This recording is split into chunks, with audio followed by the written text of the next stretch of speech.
La tos. La tos no me deja alimento pasar. No tengo apetito, no quiero comer. Pero gustoso yo acepto un jarabe de besos y varias caricias en la frente.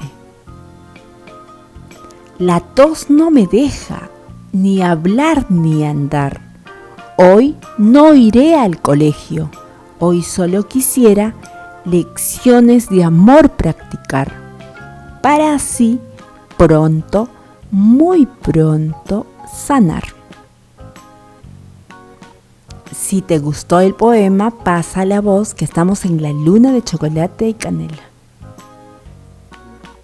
Poema La tos de mi muñeca.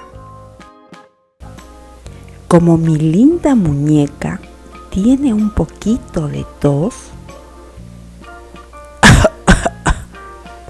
yo, que enseguida me aflijo, hice llamar al doctor. Serio y callado, a la enferma largo tiempo examinó, ya poniéndole el termómetro, ya mirando su reloj. La muñeca estaba pálida, yo temblaba de emoción y al fin el médico dijo, bajando un poco la voz: esta tos solo se cura con un caramelo o dos.